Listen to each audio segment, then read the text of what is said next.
Are we in here? I think we All are right. now. We are now. All right. I had some technical difficulties there, fellas. I disconnected, but we are back for game 7 of the NBA Finals. Welcome to officially the last stream of the season. I'm Chuck Silver. This is Nick Marro here with Occupy Fantasy. Nick, how are we doing, man? Not often we get a game 7. First time we've talked about one in the finals on the show. Yeah, man. Definitely excited for it. I mean, I keep saying the same thing on every one of these streams. I was bullish on the Thunder going into the series.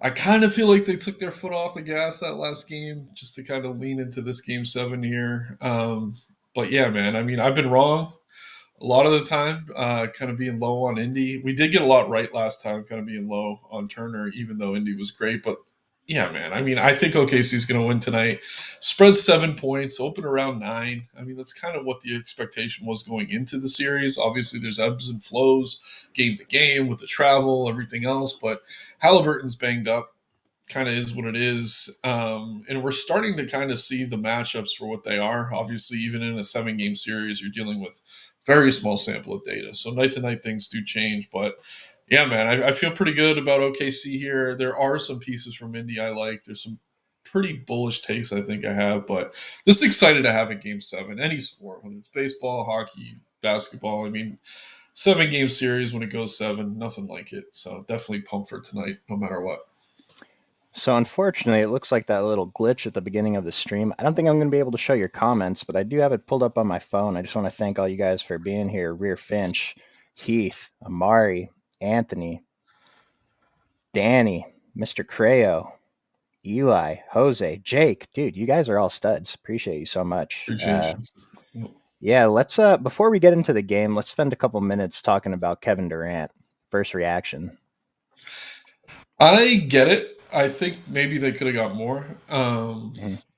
But it's the right trade. I mean, if they shopped around, Miami offered them like nothing. I don't know if they did much digging beyond that. I guess there was probably a sense of urgency.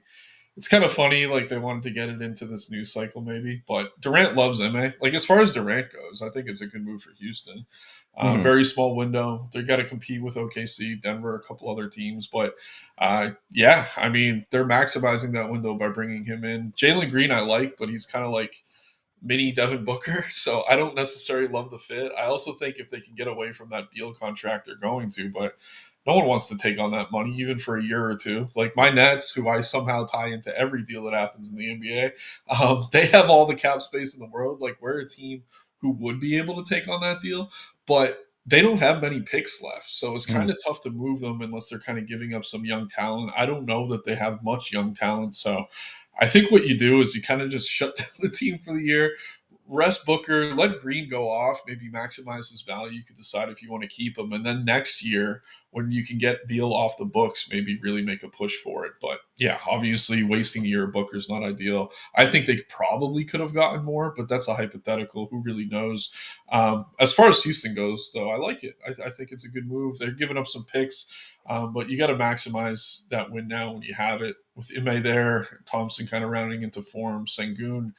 I'm not fully sold on Van Fleet, but I do think they can compete with the best in the West, which is obviously what they're trying to do, bringing in KD. I still think he's got some gas in the tank, at least a couple years, which is what he's signed for. So, good deal for Houston. To be determined for Phoenix. But yeah, if I'm them, maybe just kind of punt the season, unless you could find a way to get rid of that Beal deal without really hurting your future. Yeah, I'm on board with most of what you said. You know, Phoenix probably just gut the whole front office, fire everybody, and start over. And then Houston, from Houston's side, they're firmly competing for a second round exit. So I'll be excited to see if Fred Van Vliet, maybe Tari Eason takes I didn't another even step mention next your year. Lakers atop the West, so maybe I offended you there. But yeah, they're another team they're competing with. Yeah, for that second round exit. So let's just jump into the questions, guys. We've talked about the rotations. Well, actually, I want to touch on Halliburton real quick. I feel like the industry forgot that he's hurt. You don't just heal from a calf strain in 3 days. He's still going to be playing a little bit injured now. I believe he only played 24 minutes in game six. It's, 22. yeah, 22. So we don't know if the game was closer, would he have been able to play another 4 minutes, another 12 minutes? It's kind of a big deal as it affects the rest of the rotation. They did let TJ finally run a little bit more than usual. I will note a bunch of those minutes came in that garbage time. So, what adjustments are you making today on the Halley front? For me, it's not an adjustment because I was already kind of very much bearish on Hallie. Mhm. I will say he was very much better than I thought he would be when he was on the Yeah, floor. 3 for 7 absolutely. from three, plus 25 in the plus minus. Actually led the team, surprisingly. So he was effective out there, but you have to wonder if he's playing more minutes, if he's going to remain as effective. I think they do run him out in shorter stints than maybe we're used to seeing him. That's going to benefit someone like TJ, who we did see play, I think, a season high 24 minutes. Nemhard finally had the good game we've been waiting on. Those are two guys I really want to get to more than I want to get to Halliburton. Obviously, in a game seven, I do think he's relevant. I think he's viable. But to your point, I think he's overprojected in terms of ownership, in terms of Yep. just pure projection.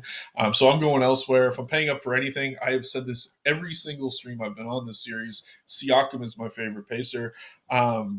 But yeah, I'm definitely heavier OKC tonight. These role players who've been struggling, the Carusos, the Dorts, they've been much better at home all season. So I want to get more of their value jammed in here. But yeah, again, I'm bullish on OKC. I have been this whole series. I've been right 3 games, wrong 3 others. And yeah, I think tonight the pendulum does swing back in their favor. I mean, Vegas seems to think so as well.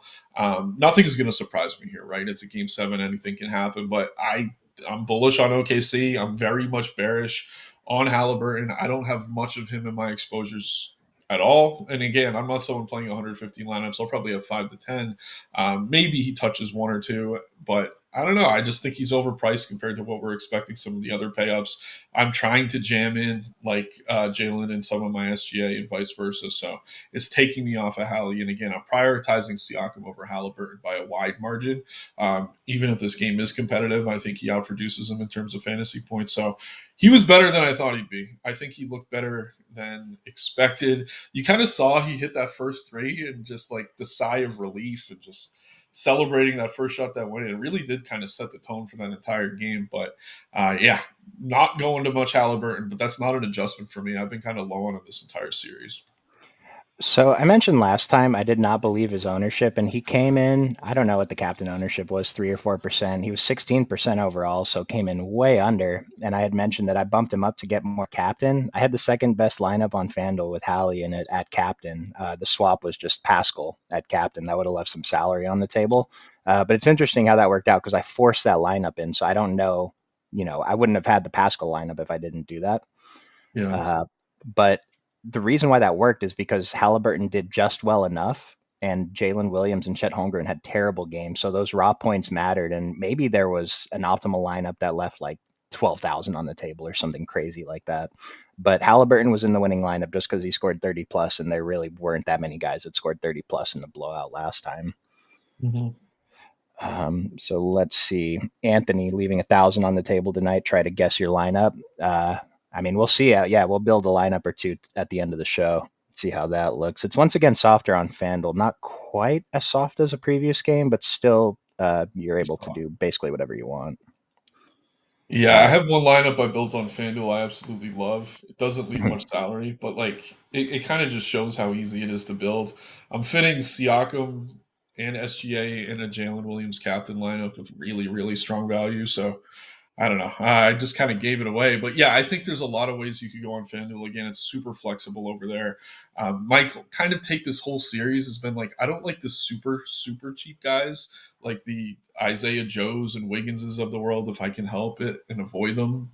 So I'm trying to kind of land in the mid range a bit more with the value on both teams. But it's pretty easy to do, I think, on DK as well. And SGA's been better at home. His big games have come at home. So again, he's been my top home captain, I think, every single slate. I know he's coming off a terrible game, but all his like great games, except for one in Minnesota, have come at home these playoffs. So I'm pretty comfortable going back to him if I can afford to. If not, fine going to Jalen. I even think Chet has enough upside to maybe justify playing him. I definitely don't feel as good about him as the other two, but those three, I mean, you could really kind of fit whatever you want. Um, but yeah, I mean, I don't want to just kind of ramble and talk through everything, but yeah, it's a lot of those three, and then Siakam for me if I'm paying up.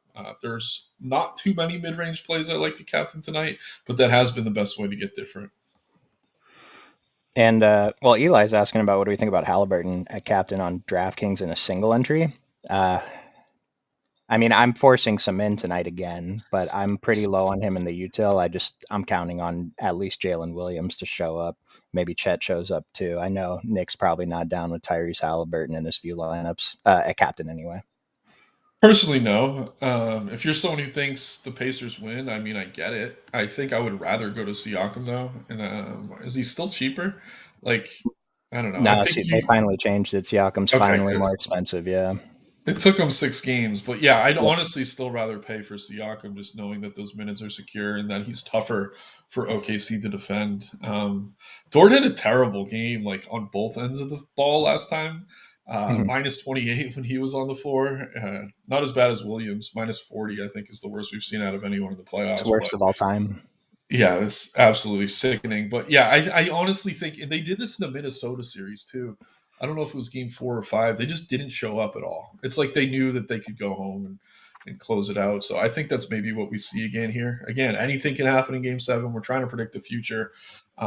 There is a tweet I want to bring up, though, about the referees tonight that I found interesting. I'll get to in a minute. But yeah, I'll throw it back over to you in the meantime. But yeah, not much Halliburton for me in general.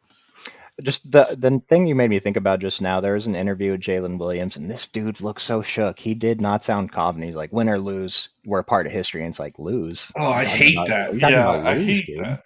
Yeah, that's like You're not a part until of anything. You're going to be an embarrassment in history if you lose, kind of. yeah, win or lose, that's never good. Like, as someone who handicaps UFC too, whenever you hear a guy like win or lose, like O'Malley recently had his fight, he's like, win or lose, I got my wife and my kid, and life is good. It's like Nope. going into a fight, you don't want to hear that from someone you're putting your money on. So maybe Williams, No. yeah, I don't feel super good about it. I will say he has been better at home for the most part. I do think he bounces back here. I mean, the history book he's in right now is that he posted that minus 40 in game 6. So, yeah, if anything, maybe you want to get out of there. Um, but yeah, I'll throw it back to you first. But when we get a minute, I do have some interesting data on the ref crew tonight that I found pretty funny. Well, we got Steve and Jake. Steve's asking who's got Pacers to win.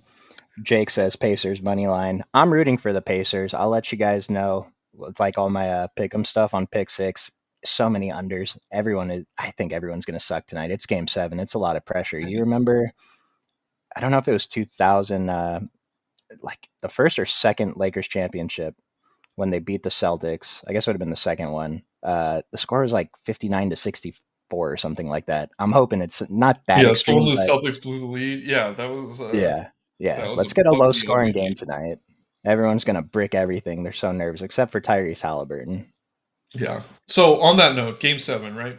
A lot of people were wondering if it was going to be Scott Foster, known as the extender. Not on the ref crew tonight. So we got James Mhm. Capers, Josh Tiven, Sean Wright, and we got their records for both teams in the playoffs this season. Capers with the Pacers 2-1, Tiven 2-6, Sean Wright 3-7. So kind of negative. Thunder Capers 4-2, Tiven 6-1, Wright 6-0. So this is definitely a crew that has been in more wins than not for OKC. Definitely, if we want to pull anything from this, and that's up to you whether you do or not. Just want to give you guys as much data as possible. Definitely more favorable on the OKC side. A combined record of 6, 12, 16-3 for these three refs in the playoffs in the Thunder, and it's 3, 4, 5, 6, 7, and 14 for the Pacers. So something just to consider a little bit going in, but obviously that's baked into the line. It's baked into the money line price. This is not something that's unknown. But yeah, just want to give you guys as much info as I can. So I just want to say that's something that I'm not making any adjustments based on whatsoever, but it's very interesting that the Yeah, Pacers have that losing of a record with these guys because the Pacers they're in have the finals. won many more games than they've lost. Maybe not many, but the Pacers have won more games than they lost, and that's like a big swing in the other direction. But like I said, I'm not making any adjustments. The Pacers have devil magic. It's so far beyond statistics at this point, Yeah, you see Siakam's eyes roll back in his head game. dude. And I he saw took that before Jalen. the stream. He took Jalen's soul, man. I don't know who they Dude, sacrificed, but Jalen saw some stuff, man. What have you seen, Pascal Siakam? yeah, Let's some talk about voodoo. some other captain options. Though we got Todd in the chat asking best captain play. It'll probably be the same old people winning. curious on everyone's take best captain plays. I mean, my most owned captain is once again SGA. There's enough value, guys. It's not hard to fit him in. I haven't projected for the most fantasy points by quite a bit. But I still like, the same guys I've been mentioning all series. Andrew Nemhard, getting to some Miles Turner, not quite as much as the last time, but I think TJ is pretty underrepresented in the industry. I'd be surprised if he came in as low as we haven't projected, but I think he's a pretty good shout. I wasn't sure last game, but dude, this guy's incredible. Yeah, he's a motor, man. Yeah, so if I'm paying up, I'll rank them SGA first, Siakam second, even though I'm on I like OKC. Siakam a lot. Yeah. Yeah, Jalen third, just because of that terrible game. I'd probably have him ahead of Siakam otherwise. Then Chet fourth. Those are the four pay ups that are even pay ups I'm getting to. Again, I'm not on much Halliburton. Cheap though, I do like Nemhard more so on FanDuel, where he's actually cheaper than TJ now. I think those two, if you're kind of paying down a captain, make a lot of sense, regardless of whether you're building heavy OKC or not. I just think they're more mispriced than a lot of the other guys in that range. If you want to get really weird with it, Lou Dort's been terrible. I think he's been much better at home, especially shooting. If you want to jam in all the studs, I think he's maybe someone I'd go to. I know it doesn't feel great, but you look at the games he's had. I mean, 30 fantasy points the last home game. I could see him maybe getting back there. It's definitely not a likely outcome. And then Caruso as well, kind of the same deal. Hasn't been great on the road, but at home we've seen him put up big numbers. He has been optimal twice in these playoffs as far as just having him in your lineup. I do think if you're looking to pay down, for me, it's probably TJ first, Nemhard second, Caruso third. Dort is gross. Like, don't get me wrong, but there is a world where he goes over 30 fantasy points and you could fit anything else you want in terms of raw points. So those guys cheap I like, but more of my lineups than not will have SGA. And then, like I said, I do like Jalen, Siakam, a little bit of Chet. So I will mention in the utility, I'm well over the field on Lou Dort. I think it's a Nice. pretty decent play Love today. it. I got a couple percent at captain too, so I'm gonna go in closer and see what those lineups look like later. I do want to point out we're ignoring Kenrich Williams here, but Lou Dort top value on DraftKings, top value on FanDuel. The price, it just he's going to be on the court. And the thing about Lou Dort, if he hits that first three, I've never seen a dude heat check after 1 3. He could miss six in a row, make the next one. He's that next possession. If the ball comes to him, it's going up. And so like that's how Lou Dort gets there. Gets hot from three, gets an Yep. extra steal or two. Yep. What Um, captain? We talked about captains. So Nick, you won't be playing any Wiggins or Wallace. I can see it just because they're so cheap. Um, I don't really think you can project them over the minutes we have them, like 16, 17. Like, even if this game gets a bit out of hand in either direction, I don't feel great about them. I think Wiggins has the higher ceiling of the two. Wallace is the higher floor because he's already in the rotation, even if the game just stays tight the whole time. Who I'd rather play, and again, I'm more so on OKC, is actually Matherin, because if Indy's falling behind, they're going to need him to create shots. They're going to need his scoring. We saw him go for 22 and 22 minutes the last game on the road when they were in OKC. I think regardless of how this game plays out, more so if OKC is actually doing well, they need him to start making shots late or even early if they're falling behind. So he's a guy that Carlisle doesn't like on the floor for his defense, but as they start to fall behind, he's very willing to throw him out there and give him more minutes and more runs. So again, you got to kind of play narrative when you're building your lineups a little bit, especially if you're hand building. But I would rather go to Matherin than those two you mentioned for OKC, just because I think there's a world where he's super involved, especially if Indy falls behind early and needs to come back.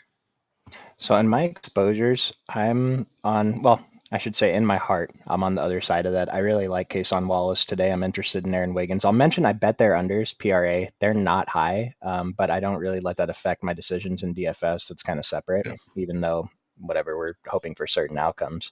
The note on Benedict though, like I'm not that interested, but he's only projected for 13% ownership, 2% at captain, and he is still very cheap. So for those reasons, he burned everyone. He was like 40+% owned last game. I couldn't believe it, God. but I Yeah. think he's a good GPP play for those reasons. Yeah, people are going to be off him.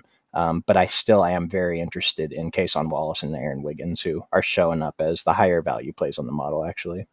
Yeah, But and I don't want to keep in talk. mind the minutes, though. Yeah, the minutes. Yeah, the minutes are risky. I don't want to talk too down on them. Like, if this is a game that's tight the whole time throughout, I don't think Matherin's a better play than those guys. And I will say Wiggins' last two home games have been tremendous, albeit one was in a blowout where he got to run the entire fourth quarter, but he had ceiling games the last two home games. I do prefer him slightly over Wallace. Wallace came shot out of a cannon last home game, looked really good in the first half, and completely disappeared. I just don't know that they need him on the floor to win necessarily. I don't know that they need either, but I will say they both have a higher floor than Matherin, especially if the game plays out closely. So again, they're cheap. They're so cheap that they definitely have upside. If you're kind of building balanced, I think they're better than Matherin. But if you're kind of building for OKC and you think Indy falls behind, I do prefer Matherin's ceiling over both of them. It's interesting looking up here. Let's talk about Hartenstein for a quick second. His price is all the way down to 2,600 on FanDuel. We haven't projected for less than 20 minutes. He played 16 in the last game in the start. He's had two games above 20 in a row. On FanDuel, I think this is a pretty solid play. I just worry if he's going to come in over owned because optimizers are jamming him in today. I'll mention the model really likes him as FanDuel value. Kind of likes him as DraftKings value, but I wanted to point out beyond this group of punts, right? Aaron Naismith is the next guy showing up right next to Alex Caruso. So Naismith only projected for 26% ownership. I'm not sure that he deserves much more, but I do want to point him out that the model likes him as like the first guy out of this group. Yeah, it's interesting, right? I think Naismith has a higher ceiling for sure than Hartenstein. You're paying a little bit more for him on FanDuel. Pretty much the same price on DK. I do slightly Mm-hmm. prefer him. I think if you really just want to lock in 20 points, you can play Hartenstein. Like that's kind of what he's good for. I don't know that he could spike a huge upside otherwise. Certainly capable. But yeah, I think Naismith is the higher ceiling, and obviously we're kind of chasing upside here. I will say Lou Dort being cheaper than Hartenstein, he's riskier. Like I said, you want to lock in 20 points, go ahead and do it. But if I'm expecting either of these guys to get to 30 fantasy points, it's going to be Dort in one of those games where he's hitting his threes. I think it's really tough for Hartenstein in 20 minutes to get to that number. So again, it kind of depends how you're building. If you're already getting weird at captain, maybe you could just go with Hartenstein and kind of maximize the floor of your lineup that's already different. But if you're going a little bit chalkier, I'd rather take some risks on a guy like Dort or even Naismith, just knowing that they have more of an upside. So again, it kind of depends on the build. I think they're all viable for sure. I'm not going to talk anyone off playing them with the price decreases on them, but yeah, Hartenstein for floor, Dort for ceiling, Naismith kind of in between, although he's a little bit more expensive, so I'm not getting to him quite as much. But there's definitely a story you could tell yourself to get to any of them. Yeah, it's just one thing I want to point out here too is Hartenstein is projected for pretty decent captain ownership after all the studs. He's the next guy up at 7%, I don't like and that. I gotta think this is like an optimizer thing because it's gonna jam in what it thinks, try to make the highest projection lineup. I think it's too much. There are situations where he's the captain, but this sounds like a little bit high. I do like him in the flex, particularly on FanDuel, but I do not like him as a captain play today. I just maybe I mean, is he going to be the guy to make the difference in Game 7 of the NBA Finals? It's possible. There's a percentage chance, but I don't think it's as high as the field kind of might think it is. Yeah, he was great in the Denver series. We saw a lot of ceiling games. Since then, Minnesota, Indy, we really haven't seen that. So I have trouble wanting to use him as captain. I'd rather use a cheaper, riskier guy. Again, I keep going back to Dort, but I think he's just kind of a better play. And then a little more expensive. I mean, he's been my guy this entire series. Obi Toppin on the other side. I know you have to pay a little bit more, but I could see him playing a ton of minutes here tonight, especially if Turner's struggling again. I'm going to have zero Turner. I'll make that stand once again. I've made it most of these games. I've got a lot wrong this series. One thing I've gotten right is kind of being low on Turner. But I do like Toppin again. Obviously, you have to pay a little bit more, but you want ceiling from your captain, even if he's going to be cheap, in my opinion. Maybe this game's so low scoring, it doesn't matter. But I think you still kind of have to build for upside. It kind of feels wrong to go to Hartenstein unless he goes back to what he was in that Denver series, but that's just such a different matchup. I don't necessarily think we can expect that from him. Jose wants to know, is he the only one that thinks the TJ McConnell price tag and Miles Turner price tag is crazy? I mean, they're low, man. They're pretty low. Miles Turner's just been awful this series. Maybe he's been sick. I still think he's capable of hitting that ceiling, and I mean, 6 and 31%. It's probably appropriate. I mean, he hit 30 fantasy points once this series. It did come on the road, if you want to kind Hmm. of look at that. He is cheap. I just, again, I've said it so many times, I almost feel bad repeating it, but it's just a terrible matchup. I mean, he's not good when teams are playing super fast. Obviously, one of the best defensive front courts in the league he's dealing with here, taking on Hartenstein and Chet. And yeah, just more than anything, it's just the pace of play. A center like that does kind of tend to struggle. He's one of the more traditional centers like left in the NBA, and just certain matchups like this, it just hasn't gone well. Like we saw him thrive against Cleveland because they kind of play similarly front court as Turner would want to. Like you could swap Turner and Allen, and they'd kind of play a similar role regardless of which of those two teams they were on. Like Turner couldn't really run, I think, this OKC team the same way that Chet and Hartenstein do. So I don't know. It's weird. I've been down on him the whole series. I think with Hartenstein moving into the starting lineup too, it makes it even a little bit more tough on him. I just think Toppin's the better fit, and he's not a traditional center, but you almost have to give up that spot and just say, hey, we're not going to run a traditional 5-man for most of this game because we need to win in transition, and you're not going to do that, in my opinion, with Turner playing 30 minutes. Nice. Power, what up, Chuck and Nick? What's up, Power? The Prince. All right. Landon, good to see you. Are we feeling 5-1 or 4-2? How are your lineups looking so far? More so 4-2.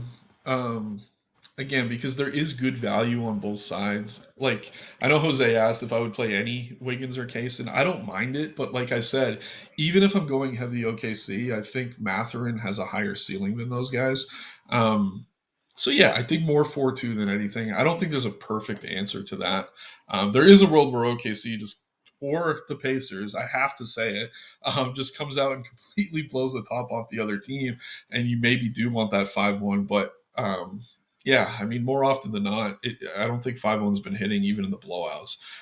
So yeah, more 4-2 ish type lineups for me, even 3-3. If you're paying all the way up for OKC, you could land on like a TJ, a Matherin, and an Obi on the other side and still play into the Thunder winning the game by a decent margin. On my 150 set on DK, I have about 10% of my lineups. So I guess it's like 14, 15 lineups are 5-1s, and it looks like they're pretty evenly split between both teams. Remember last time my only 5-1s were Indiana as the 5. And then I'm pretty even between 4-2 and 3-3 on both sites. The only difference is on DraftKings. Last time I mentioned I got way more Pacers as the 4. Today it's pretty even, but over on FanDuel it's still more OKC 4 rather than Indiana 4. But yeah, 4-2 and 3-3 is probably the way to go today. Yes, sir. TJ Captain, I think he's fine. I think he's going to come in higher than the 5% we haven't projected for, but he probably should. Yeah, especially in lineups where you don't have Halliburton. I do like TJ, and I think Yep. you can use him as a captain. Again, I think he plays over 20 minutes, which for him is like 30 minutes for anyone else with the point per minute rate. I think it's Daniels here who said he's a 135 guy point per minute, which is obviously awesome. Um, Dude's a motor, man. When he's on the floor, he's doing everything. So I like him. Again, you're paying a little bit more for him now, but I don't think that pricing is so tight that you can't do it and still fit a ton of great upside. So I like him a lot. Jose's asking who my in my top SGA captain lineup, who's my best punt. So my top lineup has Kason Wallace and Lou Dort as the punts, but the one that I actually like has Aaron Wiggins and Matherin, and then the other players are all different too.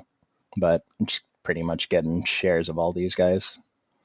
Yeah, I'm getting a lot of Dort tonight. Again, I think at home, he's someone who bounces back in a big way, probably hits some threes early and does well from there. Again, Wiggins and Wallace, even though I'm not super bullish on them, they've been better at home. It's kind of a thing. Role players do play better at home. So, yeah, no reason not to kind of mix those guys in. I don't know. Like your lineups are always going to look better when you have a mid-range captain, but having Naismith or Miles Turner as the worst player in my lineup when I have a Lou Dort or Nemhard captain, I don't know. Like those guys, they're in my top 20 set, so I will get those lineups in there mixed in. Yeah. Again, I just hate Turner, and I'll plant this flag. And if I'm wrong, you guys can at me on Twitter, Nick Marro DFS, and talk your shit. I'll deserve it. But I'm very comfortable not playing almost any Turner tonight. Landon single entries going with Siakam at captain. Can't trust OKC to not choke. Hey man, we've liked Siakam this whole series. Like, Yep. if he comes in at these ownerships, it's probably too low. So I'm over on both of these. Hard to get over on captain by too much, but utility I have a little bit more. Offense has been running through him. I think he's the guy. And it's funny, if Indy wins, like, is Hallie really the MVP? Because No, he's it's favored, I Siakam. think, in the books. That's what I'm saying. Like, I think the books It's still have Siakam. Halliburton by a big margin because he hit that buzzer beater in game one or whatever. But like, to me, it's Siakam, and then almost McConnell's second. And I like TJ. I'm a TJ, or I like Halliburton. I mean, I'm a Halliburton guy. He's just banged up. He hasn't been himself. OKC's really doing everything they can to slow him down. So it's kind of shocking to me looking at those odds. If you guys want to play some futures and you think Indy wins, maybe take a few little sprinkles on some of the other guys not named Tyrese Halliburton.